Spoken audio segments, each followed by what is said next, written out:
सर्वप्रथम सर्वांना श्री स्वामी समर्थ. स्वामी महाराजांच्या कृपेने तुमच्या सर्व चांगल्या इच्छा पूर्ण होत ही स्वामींचरणी प्रार्थना करते आणि आजच्या व्हिडिओला सुरुवात करते. उद्या 16 मे 2026 शनिवार दिवशी वैशाख अमावस्या म्हणजे शनी जयंती आलेली आहे. शनेश्वर जयंती, दर्श अमावस्या, भाऊका अमावस्या, सुंदर दिवस आहे. अतिशय शुभ तिथी आहे. तर अमावस्या प्रारंभ होणार आहे 16 मे 2026 शनिवार दिवशी पहाटे 5:11 ही अमावस्या तिथी प्रारंभ होत आहे आणि अमावस्या समाप्ती मध्यरात्री 16 मेला मध्यरात्री 1:31 ही अमावस्या तिथी समाप्त होत आहे. तर संपूर्ण दिवस रात्र ही अमावस्या तिथी असणार आहे. बघा, शनिवार आणि शनी जयंती मोठी अमावस्या आहे. वर्षाची सर्वात मोठी अमावस्या वैशाख अमावस्या आणि शनी जयंती ही तिथी अत्यंत शुभ तिथी मानली जाते. या दिवशी पवित्र नदीवर स्नान तसेच दान करणे खूप पुण्यकारक आहे. तुम्हाला जेवढं जमेल ना तेवढं या दिवशी गोरगरिबांना, ज्यांना खरंच गरज आहे त्यांना जरूर दान करायचं आहे. तुम्हाला जेवढं परवडेल 10 रुपयाचं, 20 रुपयाचं, नाही काही जमलं तर या दिवशी काय करायचं आहे महिलांनो, दादांनो, नाही काही जमलं ना तुम्हाला तर घराबाहेर कावळ्याला छान अशी चपाती घ्यायची आहे, ताजी चपाती. त्याला थोडं तेल लावा. मोहरीचं असेल, तिळाचं असेल ते तेल लावायचं किंवा तुमच्याकडं जे तेल असेल ते ताज्या चपातीला किंवा भाकरीच्या तुकड्याला तेल लावायचं आहे आणि घराबाहेर तो घास कावळ्याला जरूर ठेवा. त्याचबरोबर थोडासा दही भातसुद्धा कावळ्याला जरूर ठेवायचा. यामुळे काय होतं, पितृसुद्धा प्रसन्न होतात आणि शनी महाराजांची कृपासुद्धा आपल्याला प्राप्त होत असते. बघा, शनी महाराज हे न्यायाचे देवता आहे. चांगल्या व वाईट कर्माचे फळ देणारी देवता असेल तर ती म्हणजे शनिदेव. शनी महाराज हे शिस्तप्रिय देवता आहे. तुम्ही जर कर्म चांगले ठेवले असेल तर शनी महाराज भरभरून कृपा करतात आणि कर्म जर वाईट असेल तर शिक्षाही लगेच करतात. म्हणून कायम आपले कर्म चांगले आणि स्वच्छ ठेवा आणि मग बघा शनी महाराज कायम कृपा करतील तुमच्यावर. तर शनी जयंती आणि वैशाख अमावस्या मोठा दिवस आहे. सर्वात मोठी अमावस्या ती म्हणजे शनी जयंतीची अमावस्या असते. तर महिलांनो, दादांनो, या दिवशी लवकर उठायचं आहे आणि आंघोळीच्या पाण्यात प्रत्येकाने थोडीशी काळी तीळ टाकून आंघोळ करायचं आहे. कितीही शारीरिक मानसिक त्रास असतील ते सुद्धा नष्ट होईल. काही पितृदोषामुळे अडचणी येत असतील, काही बाहेरील बाधा असेल किंवा काही ग्रहदोष असतील, अडीअडचणी, नजरबाधा झालेली असेल, संपूर्ण नष्ट होईल आणि तुम्हाला चांगले परिणाम दिसून येतील. म्हणून चिमूटभर काळी तीळ टाकून आंघोळ करा आणि थोडंसं गंगाजल टाकून आंघोळ करायचं आहे. कारण अमावस्या तिथी आणि ती पण वैशाख अमावस्या, शनी जयंतीची अमावस्या आहे. पवित्र नदीवर स्नान करणे खूप महत्त्वाचं मानलं जातं. आता प्रत्येकालाच तीर्थक्षेत्री जाऊन स्नान करणं जमत नसेल तर आपण घरातल्या घरात सुद्धा एक छोटीशी बॉटल आणली तुम्ही गंगाजलची, ती थोडंसं टाकलं, चिमूटभर काळी तीळ टाकली तरीही चालेल. प्रत्येकाने अगदी लहानांपासून मोठ्यापर्यंत तुम्ही हा उपाय करू शकता. तर चिमूटभर काळी तीळ आणि गंगाजल टाकून आंघोळ करायची आहे. महिलांनो, घरदार स्वच्छ करा. आपल्या उंबरठ्यावर सुद्धा हळदीचं लेपन करा किंवा गोमूत्राने उंबरठा पुसून घ्यायचा. हळदी कुंकू फुलं वाहून उंबरठ्याची पूजा करा. लहान का होईना उंबरठ्याशी रांगोळी काढायची आहे अंगणामध्ये आणि उंबरठ्यावर तुम्हाला एका साईडला जरी तुम्ही थोडीशी कापरावर थोडीशी काळी तीळ घ्या मातीच्या पंतीमध्ये आणि त्यावर थोडासा कापूर ठेवून द्यायचा आहे. दिवसभर ठेवून द्यायचा आहे. संध्याकाळी काय करायचं आहे, ती तीळ असेल, ती मातीची पंती असेल, ती घराबाहेर जायचं आहे घेऊन आणि ती तीळ आणि तो कापूर जाळून टाकायचा आहे आणि जे काय उरेल ते घराबाहेर एखाद्या कोपऱ्याला टाकून द्यायचं आहे. सकाळीच तुमच्या घराच्या मुख्य उंबरठ्याची पूजा करा. एका मातीच्या पंतीमध्ये किंवा भांड्यामध्ये थोडीशी तीळ काळी तीळ आणि थोडासा कापूर, 1 तुकडा 2 तुकडा कापराचे ठेवून द्यायचा आहे. एका साईडला ठेवा म्हणजे कुणाचा पाय लागणार नाही. दिवसभर राहू द्या. ऐन संध्याकाळी किंवा थोडी रात्र झाली चालेल, कारण या दिवशी 16 तारखेला संपूर्ण दिवस रात्र ही अमावस्या तिथी असणार आहे. दिवसभर ती वस्तू त्याच आपल्या उंबरठ्यावर राहू द्या. संध्याकाळी किंवा तुम्हाला जेव्हा वेळ मिळेल रात्रीच्या आत त्या वस्तू घराबाहेर जाळून टाकायच्या आहे आणि उरलेल्या वस्तू एखाद्या झाडाखाली टाकून द्या. तुमच्या घराला लागलेली नजरबाधा असेल, काही इडापिडा असेल, शत्रुपीडा असेल, कुणाची खरोखर नजरबाधा लागली तर खूप अडचणी येत असतील तर हा उपाय प्रत्येकाने करायचा आहे. काही पितृदोष, वास्तुदोषामुळे सुद्धा अडचणी येत असतील, आर्थिक अडचणी असतील तर आवर्जून शनी जयंतीच्या दिवशी थोडीशी काळी तीळ आपल्या उंबरठ्याची पूजा करून झाल्यानंतर एका मातीच्या पंतीत ठेवा. त्यावर 2 कापराचे तुकडे ठेवा. संध्याकाळी त्या वस्तू घराबाहेर न्या. कुणाशीच बोलू नका तुम्ही काय करताय काय नाही. त्या वस्तू जाळून टाका. 5 मिनिटच लागणार आहे तुम्हाला आणि उरलेलं साहित्य असेल त्यातलं एखाद्या झाडाखाली टाकून द्या. निर्माल्यात टाका. कुणाचा पाय पडणार नाही याची काळजी घ्यायची आहे. या दिवशी काळ्या रंगाचा कुत्रा जर तुम्हाला दिसला, सकाळी दिसो संध्याकाळी दिसो, त्याला काय करायचं आहे, 1 ताजी चपाती पक्ष्यांना, कावळ्याला अन्न द्याल या दिवशी, तर शिळं अन्न चुकून सुद्धा देऊ नका. गाय असेल किंवा कुत्रा असेल तर त्याला सुद्धा तुम्हाला ताजंच अन्न द्यायचं आहे. एक वेळ आपण उपाशी राहिलो चालेल, पण शनी जयंती, वैशाख अमावस्या मोठी तिथी आहे. या दिवशी जेवढी सेवा करता येईल ना तेवढी जरूर करा. कावळ्याला तर आवर्जून घास खाऊ घालायचा आहे. कितीही कठीण काळ असू द्या, कितीही पितृदोष असू द्या, 7.5 असेल, ग्रहमान नीट नसेल, शनी महाराजांची इतकी कृपा होईल म्हणून या दिवशी सर्वांनी कावळ्याला सुद्धा ताजा घास खाऊ घालायचा आहे. दही भाताचा घास खाऊ घाला, चपातीला भाकरीला तेल लावून खाऊ घाला, पण आवर्जून खाऊ घाला. त्याचबरोबर काळ्या रंगाचा कुत्रा जर दिसला तर त्यास सुद्धा ताजी चपाती किंवा भाकरी घ्या, त्याला तेल लावा आणि स्वतःच्या हाताने खाऊ घालायचा आहे. आता प्रत्येकालाच काळा कुत्रा मिळणार नाही.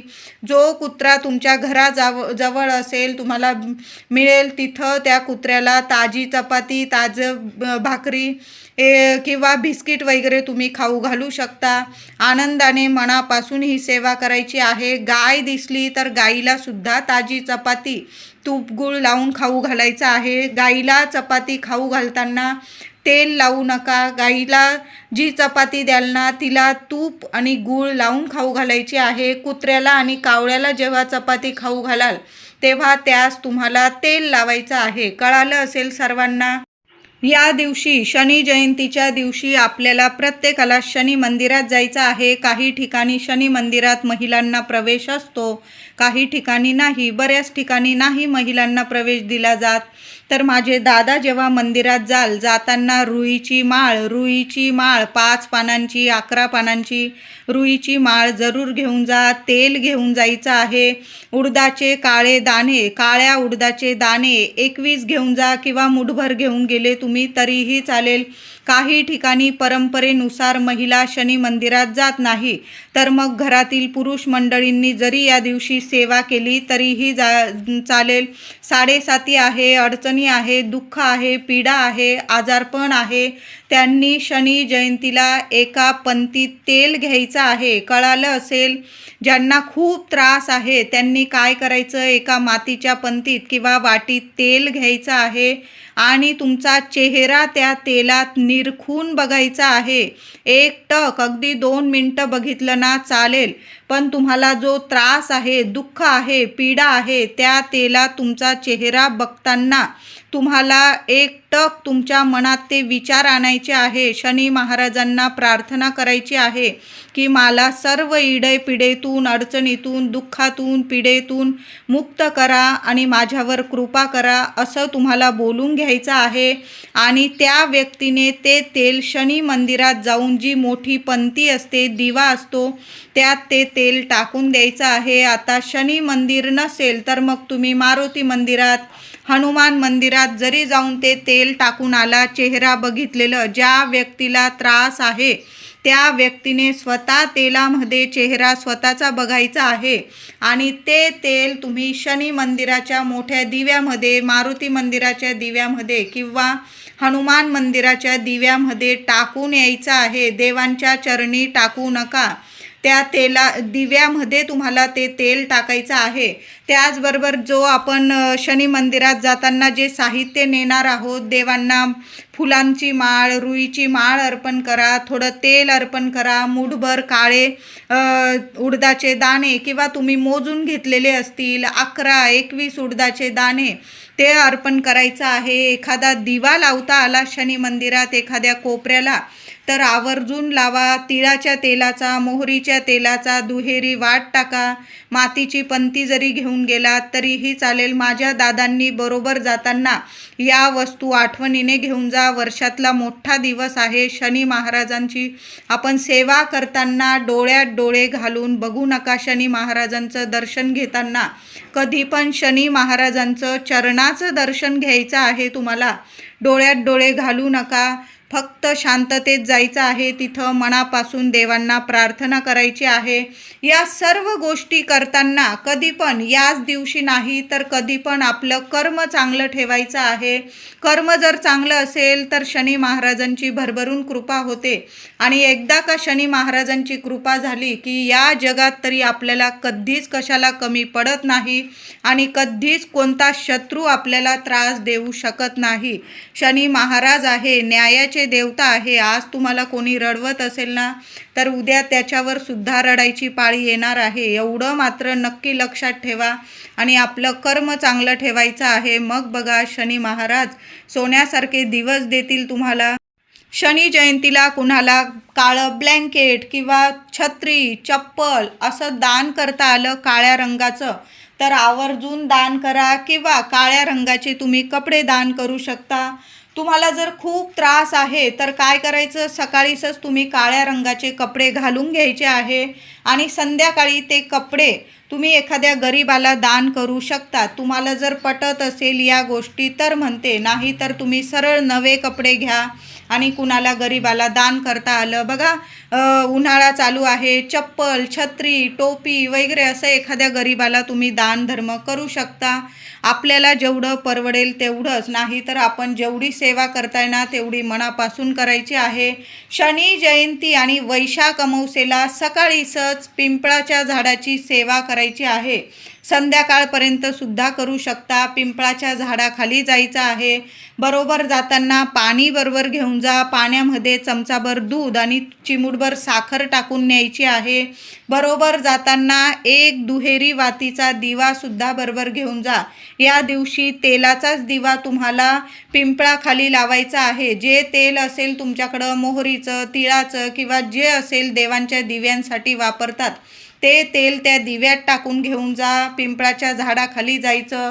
पाणी, दूध अर्पण करायचं आहे. नमस्कार करा, मनापासून नमस्कार करा. लक्ष्मीनारायणांचं नामस्मरण करा आणि एक दिवा तुमची इच्छा बोलून एक दिवा पिंपळाखाली लावून द्यायचा आहे. बरोबर जाताना एक गुळाचा खडासुद्धा घेऊन जा. पिंपळाच्या झाडाखाली एखाद्या कागदावर किंवा पानावर तो गुळाचा खडा ठेवायचा आहे आणि घरी येताना एक का होईना पिंपळाचं पान पडलेलं असलं खाली तरीही चालेल, चांगलं पान बघून घरी घेऊन यायचं आहे. त्याआधी पिंपळाला 21 प्रदक्षिणा या दिवशी प्रत्येकाने घाला. नाही जमलं किमान 11 प्रदक्षिणा तरी पिंपळाला जरूर घाला आणि पिंपळाला प्रदक्षिणा घालताना ओम नमो भगवते वासुदेवाय नमः, ओम नमो भगवते वासुदेवाय नमः, ओम श्रीं नमः, ओम श्रीं नमः लक्ष्मीनारायणांचा मंत्र जपा. दोन्ही हातांनी पिंपळाला स्पर्श करा. तुमच्या इच्छा बोला. कितीही कडक पितृदोष असू द्या किंवा कितीही ग्रहमान तुमचे वाईट असू द्या, पिंपळ पूजन शनी जयंतीच्या दिवशी प्रत्येकाने करा. बघा शनी महाराजांनी साक्षात आशीर्वाद दिलेला आहे की जी व्यक्ती शनिवारी पिंपळ पूजन करते त्या व्यक्तीला माझा भरभरून आशीर्वाद असतो आणि लक्ष्मीनारायणांची कृपा त्या व्यक्तीस प्राप्त होत असते. तर या दिवशी शनी जयंती, शनिवार आलेला आहे. या दिवशी पिंपळ पूजन जरूर करा, स्पर्श करा आणि घरी येताना पिंपळाचं एक पान जरूर घरी घेऊन या. घरी आणल्यावर ते पिंपळाचं पान स्वच्छ धुवून घ्या, पुसून घ्या. देव घरात ठेवायचा आहे. तुमच्या घरात जर लक्ष्मीनारायणांची मूर्ती असेल किंवा बाळकृष्णाची मूर्ती, तर तिथं देवांच्या चरणाशी ते पान ठेवायचं आहे. हळदी, कुंकू, फुलं, अक्षता वाहून पूजा करायची आहे. दुसऱ्या दिवशी ते पान उचलून घ्या. एखाद्या वहीत वगैरे ठेवू शकता. वाळलं तरीही चालेल. पान वाळल्यावर तुम्ही त्याची फ्रेमसुद्धा बनवून आणू शकता आणि त्या फ्रेमची तुम्ही नित्य नियमाने दर शनिवारी पूजा जरी केली तरीही चालेल. पण एक पान शनी जयंतीच्या दिवशी पिंपळाचं पान घरी घेऊन यायचं आहे. खूप सुंदर अनुभव येतील, सोन्यासारखे अनुभव येतील. कठीण काळातून सुद्धा तुम्हाला मार्ग मिळेल, अडीअडचणीतून मार्ग मिळेल, मुलांना प्रगती मिळेल, घरात अखंड लक्ष्मीनारायणांची कृपा होईल. म्हणून ही सेवा आवर्जून करा. शनी जयंती आणि वैशाख अमावस्या, मुलांवरून सुद्धा एक वस्तू उतरवून टाकायची आहे. तर काय करायचं आहे महिलांनो, मुलांवरून मुठभर तांदूळ उतरवू शकता तुम्ही, किंवा थोडासा भात उतरवला, किंवा एखादा तुरटीचा खडा उतरवून टाकू शकता. किंवा तुम्हाला जर नारळ परवडत असेल तर तुम्ही मुलं जेवढी असतील तुमची, 1 असो 2 असो, एका नारळाने 2 मुलांची दृष्ट उतरवू नका, नजर काढू नका. 2 मुलांसाठी तुम्हाला 2 नारळ लागणार आहे. लहान जरी घेतले चालेल. चांगले नारळ बघून घ्यायचे आहे. तडा वगैरे गेलेलं घेऊ नका. चांगलं पाणीदार नारळ घ्या. मुलाला पूर्व पश्चिम उभं करा. मुलाच्या डोक्यापासून पायापर्यंत ते नारळ नीट 7 वेळा उतरवून घ्यायचा आहे. शेंडी मुलाकडं आली पाहिजे अशा पद्धतीने नारळ पकडायचा उजव्या हातात आणि मुलावरून 7 वेळा तो नारळ ओवाळून घ्या आणि घराबाहेर डस्टबिनमध्ये नारळ टाकून द्यायचा आहे. शनी जयंती, वैशाख अमावस्या, मोठी अमावस्या आहे. घरावरून सुद्धा एक नारळ प्रत्येकाने घरावरून 7 वेळा नारळ ओवाळून डस्टबिनमध्ये टाकून द्या. घराला लागलेली काही इडापिडा असते, अडचणी, नजरबाधा क्षणात नष्ट होतात आणि आपल्या घराची भरभराटी होते, लक्ष्मी टिकून राहते. म्हणून आपल्या घराची प्रगती होण्यासाठी वैशाख अमावस्येला, शनी जयंतीला एक नारळ घरावरून सुद्धा 7 वेळा घड्याळाच्या दिशेने नारळ ओवाळा आणि एखाद्या कोपऱ्याला टाका, डस्टबिनमध्ये टाका. कृपया कोणाच्या पायाशी येणार नाही याची सर्वांनी काळजी जरूर घ्यायची आहे. या दिवशी जर तुमच्या घराजवळ शनी महाराजांचं मंदिर नसेल तर तुम्ही हनुमान मंदिरात जाऊ शकता, मारुती मंदिरात जाऊ शकता. या दिवशी प्रत्येकाने हनुमान चालीसा जरूर पठण करा. घरात पठण करा किंवा ऐकली तरीही चालेल.